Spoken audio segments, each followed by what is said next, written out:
भारत की भूमि सदियों से ज्ञान और शिक्षा का केंद्र रही है।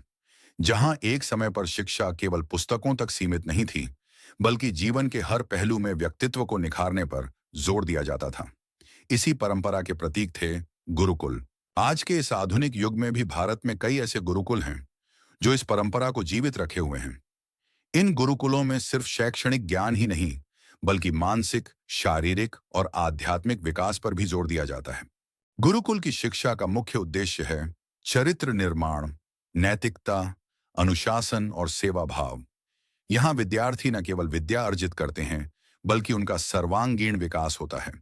योग, ध्यान, वैदिक मंत्र और व्यावहारिक जीवन कौशल जैसे विषयों पर भी गहन अध्ययन होता है।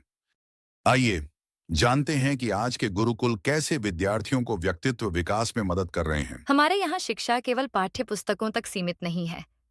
हम विद्यार्थियों को यह सिखाते हैं कि जीवन में कैसे स्थिरता और संतुलन बनाए रखें। योग और ध्यान से मन की शांति और शारीरिक स्फूर्ति मिलती है।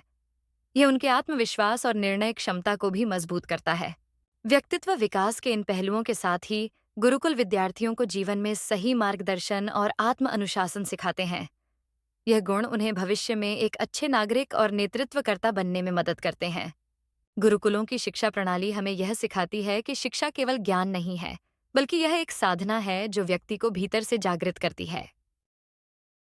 आज के समय में, जब भाग दौड़ भरी जिंदगी में मानसिक और शारीरिक संतुलन खोता जा रहा है, गुरुकुल की शिक्षा पद्धति हमें वापस अपनी जड़ों की ओर ले जाती है। यह केवल शैक्षिक उन्नति नहीं, बल्कि हमारे भीतर के वास्तविक व्यक्तित्व को निखारने की यात्रा है।